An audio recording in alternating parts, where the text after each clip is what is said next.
Imagine being alone in the wilderness, and suddenly you come across a bush engulfed in flames, yet it's not burning up. Intriguing, isn't it?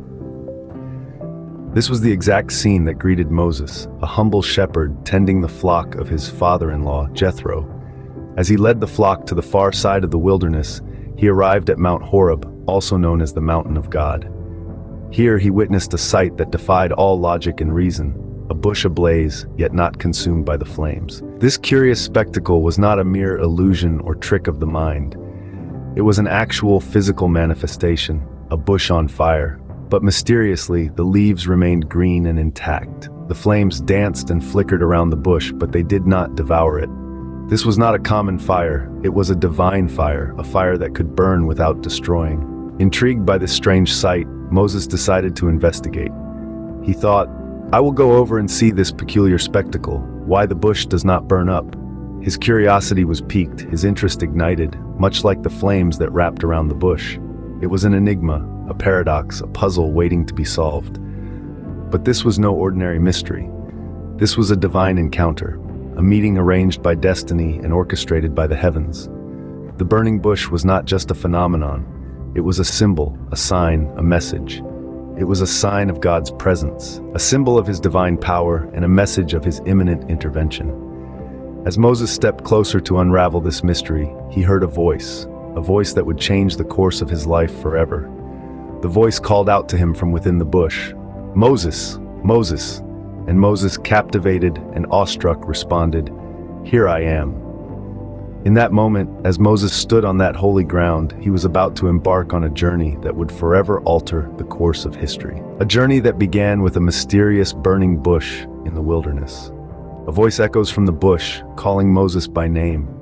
Can you fathom the fear, the awe, the intrigue? Imagine in the quiet wilderness, a voice resonating from a flame that doesn't consume.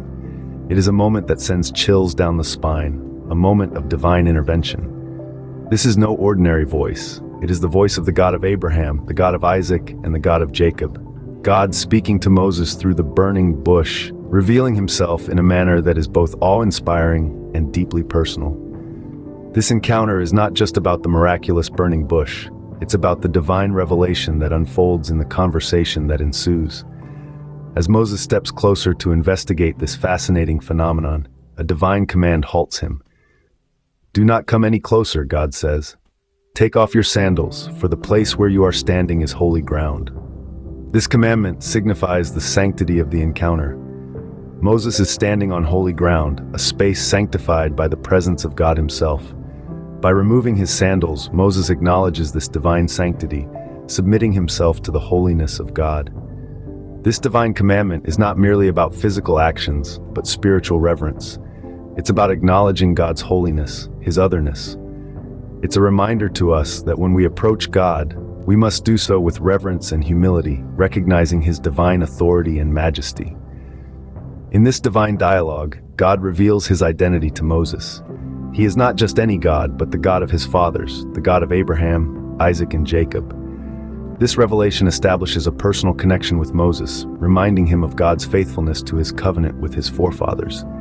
It's a reassurance that God remembers his promises, that he is a God who sees, hears, and responds. This divine encounter marked the beginning of a new chapter, not only for Moses, but for the entire nation of Israel. This is where God's plan of deliverance begins to unfold, where the journey from oppression to liberation commences. It's a divine intervention that changes the course of history. Ever faced a task so monumental that it feels impossible? Imagine being tasked with liberating an entire nation. In the heart of the wilderness, upon the holy ground of Horeb, Moses found himself in such a situation. From within the flames of an unburning bush, the voice of God resonated, issuing a command that would forever alter the course of history. Moses, a humble shepherd, was chosen to lead the oppressed Israelites out of the harsh land of Egypt. God's words echoed in the stillness, "So now, go. I am sending you to Pharaoh to bring my people the Israelites out of Egypt." A daunting task indeed. Moses, aware of his own limitations, responded, "Who am I that I should go to Pharaoh and bring the Israelites out of Egypt?" Moses' self-doubt is not unfamiliar to us. Often when faced with overwhelming tasks, we question our abilities. We feel inadequate, just as Moses did. But God, in his infinite wisdom, offered assurance, "I will be with you, and this will be the sign to you that it is I who have sent you. When you have brought the people out of Egypt, you will worship God on this mountain." The divine assurance didn't end there. God foresaw Moses' potential challenges and equipped him with answers. When Moses expressed concern about the Israelites questioning his divine appointment, God revealed his eternal name, "I am who I am." He further instructed Moses to inform the Israelites that the God of their fathers, the God of Abraham, Isaac, and Jacob, had sent him. With this divine commission, Moses was no longer a mere shepherd. He was now a leader, a liberator, a man tasked with the monumental mission of freeing an entire nation from the shackles of oppression. And through it all, he carried with him the reassurance of divine presence and guidance, a beacon of hope in the face of daunting adversity. What's in a name?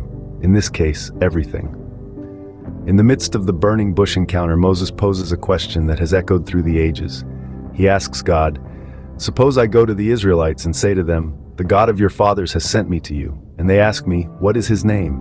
Then what shall I tell them?" It's a question not just of identity, but of authority, purpose, and promise. God's response is as profound as it is simple. He tells Moses, "I am who I am." Now, this might seem like a bit of a riddle, but it's a pivotal moment in biblical history.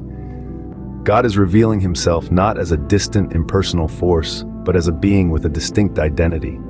He is, in essence, saying, "I exist, I am real, I am present." But there's more to it than that. In the original Hebrew, the phrase translates to Yahweh, often rendered in English as Jehovah. It's a form of the verb to be, suggesting not just existence, but continual, unchanging presence. God is saying, "I am the one who is, who was, and who will always be." This name, Yahweh, becomes the most sacred name for God in the Jewish tradition. It's so sacred, in fact, that it's often not even spoken aloud, replaced instead by the term Adonai, meaning Lord. And it's this name, this identity, that God tells Moses to share with the Israelites. Moses is not just being sent with a message of liberation. He's being sent with the name of God, a name that carries with it a promise of faithfulness, of presence, of unchanging love and commitment. In revealing his name, God established a personal, covenant relationship with his people, an eternal promise from generation to generation. Promises hold power, especially when they come from the divine. In the heart of the wilderness, amidst a burning bush that didn't consume, the God of Abraham, Isaac, and Jacob made a promise to Moses. A promise not just of liberation, but of a future filled with hope and prosperity. He promised to rescue the Israelites from the oppressive hand of the Egyptians and lead them to a land flowing with milk and honey, a land intended to be a beacon of hope for the generations to come. However, promises, especially those of epic proportions, are rarely fulfilled without a struggle. God foresaw the reluctance of the Pharaoh, the ruler of Egypt, to part with his vast labor force. He knew that the Pharaoh's heart would be hardened, and he would not let the Israelites go unless compelled by a power greater than his own. But God, in his infinite wisdom and might, had a plan. He assured Moses that he would stretch out his hand and strike the Egyptians with wonders so profound that they would have no choice but to let his people go. This assurance was more than just a promise. It was a testament to God's unyielding commitment to his people and his unwavering resolve to free them from their chains of bondage. He also promised the Israelites that they wouldn't leave Egypt empty-handed. The Egyptians would be favorably disposed towards them, giving them articles of silver, gold, and clothing. It was God's way of assuring his people that their years of toil and suffering would not be in vain. They would leave with the spoils of Egypt, a triumphant exit from the land that had once enslaved them. With a promise of liberation, a divine commission, and a name that echoed for generations, Moses was ready to embark on his journey, a journey that would forever be etched in the annals of history.